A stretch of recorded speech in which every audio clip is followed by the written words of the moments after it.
Hello viewers, কেমন আছেন আপনারা? আশা করি ভালোই আছেন। আমরা যারা অ্যান্ড্রয়েড ফোন ব্যবহার করি তারা মাঝে মধ্যেই একটি সমস্যা ফেস করি। সেটা হচ্ছে ফোনটি স্লো হয়ে যাওয়া। একটি মোবাইল যখন আমরা কিনি তখন প্রথম এটি খুবই ভালো সার্ভিস দেয়। ব্যবহার করার সময় খুব ভালো স্পিড থাকে। কিন্তু আস্তে ৪-৫ মাস পর থেকে সেটি স্লো হতে থাকে। এই ফোন স্লো হয়ে যাওয়া বা হ্যাং হয়ে যাওয়াটা খুবই বিরক্তিকর। আজকের এই ভিডিওটিতে আমি আপনাদেরকে দেখাবো কী কারণে আপনার ফোনটি স্লো হয়ে যায়। এক্ষেত্রে আমাদের করণীয় কী? আশা করি ভিডিওটি আপনারা শেষ পর্যন্ত দেখলে ভবিষ্যতে আর এই ফোন স্লো হওয়ার সমস্যায় পড়বেন না। ফোন স্লো হয়ে যাওয়ার প্রথম কারণটি হচ্ছে আমাদের ফোনের যে ইন্টারনাল স্টোরেজ থাকে সেই ইন্টারনাল স্টোরেজটি ফুল হয়ে যাওয়া। ইন্টারনাল স্টোরেজ যখন ফুল হয়ে যায় তখন ফোন স্লো হয়ে যায়।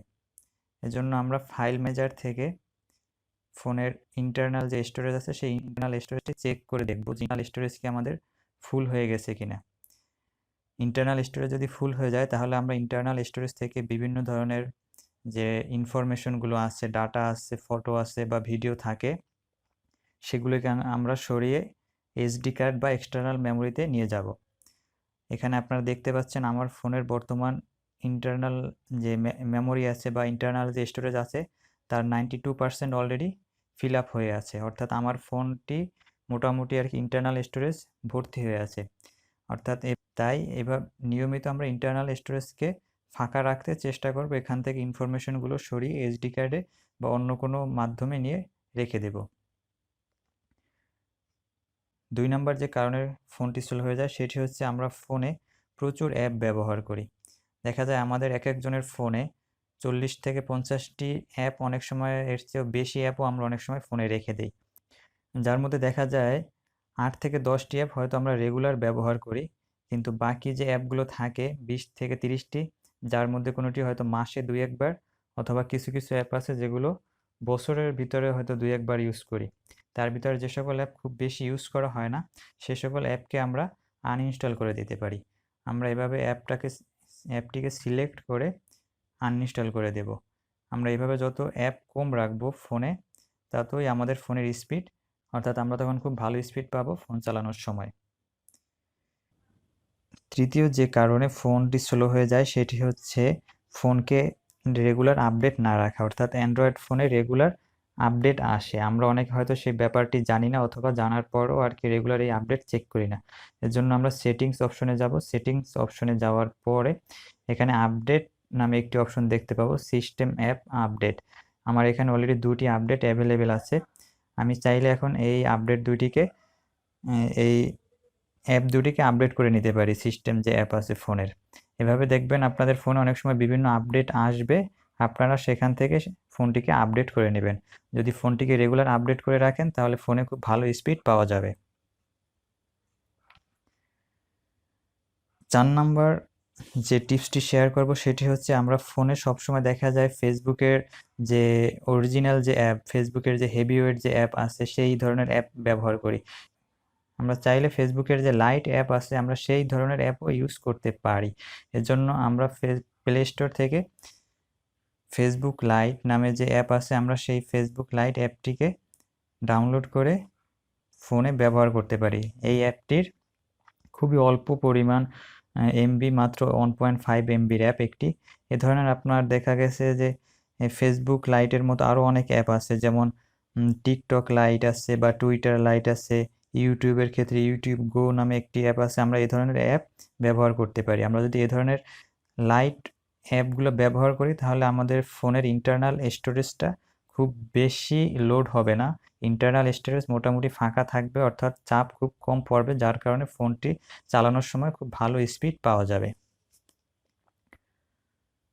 ৫ নাম্বার যে কারণে আমাদের ফোন স্লো হয়ে যায় সেটি হচ্ছে আমরা অনেক সময় দেখা যায় ফোনে ডাইনামিক বা অ্যানিমেটেড ওয়ালপেপার ইউজ করি। আপনারা আমার ফোনটিকে বর্তমানে দেখতে পাচ্ছেন যে এখানে একটি ডাইনামিক বা ওয়ালপেপার আছে। এখানে এই যে বিভিন্ন মাছ অ্যাকুরিয়ামের মতো দেখা যাচ্ছে। অর্থাৎ এই ধরনের অ্যাপ যখন আপনারা বা এই ধরনের ওয়ালপেপার যখন আপনারা ইউজ করবেন তখন আপনাদের ফোনটি স্লো হয়ে যাবে, অর্থাৎ এক্ষেত্রে ফোন খুব বেশি অ্যাক্টিভ থাকা লাগে, ফোন চার্জ খুব বেশি চার্জ খরচ হয়, যার কারণে দেখা যায় ফোনটিও আস্তে আস্তে স্লো হয়ে যায়। তাই আমাদের যাদের ফোন এই স্লো প্রবলেম দেখা যায় বা স্লো হওয়ার সমস্যা আছে, তারা আমরা এই ধরনের অ্যানিমেটেড অ্যাপগুলো ব্যবহার করব না। আমরা নর্মাল যে স্ট্যাটিক যে ওয়ালপেপারগুলো আছে, আমরা সেই ধরনের ওয়ালপেপারগুলো ব্যবহার করব যেগুলোতে কোনো অ্যানিমেশন থাকে না।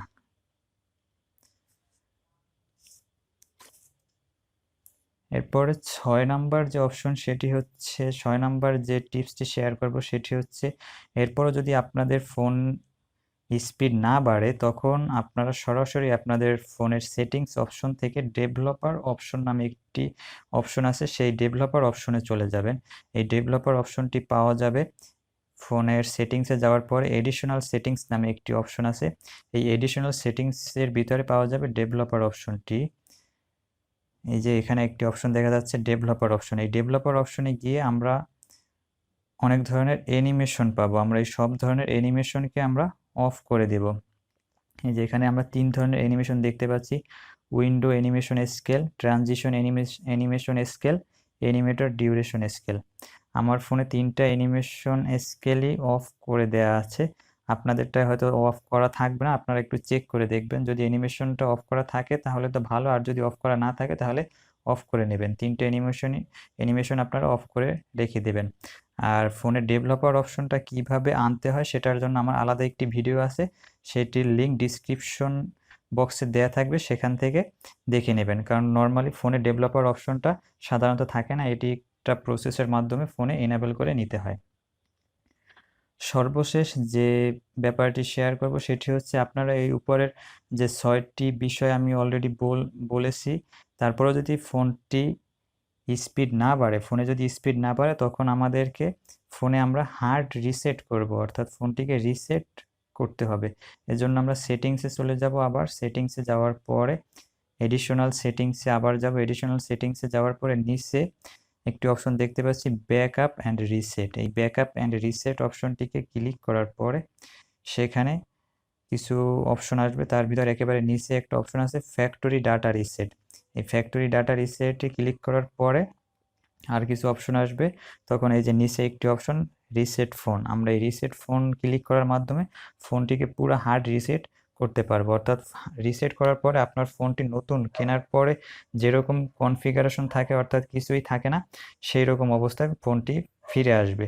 আর অবশ্যই ফোনটিকে হার্ড রিসেট করার পূর্বে আপনার ফোনের যাবতীয় গুরুত্বপূর্ণ ইনফরমেশন, ফাইল, ডাটা যা আছে এগুলো আপনারা অন্য কোথাও সরিয়ে নেবেন, বা এসডি কার্ডের মাধ্যমে বা ল্যাপটপ, কম্পিউটার, ডেস্কটপে যেভাবে পারেন অন্য কোনো কোথাও সরিয়ে রেখে দিবেন, কারণ এই সকল ইনফরমেশন পরে আর পাওয়া যাবে না ফোনে।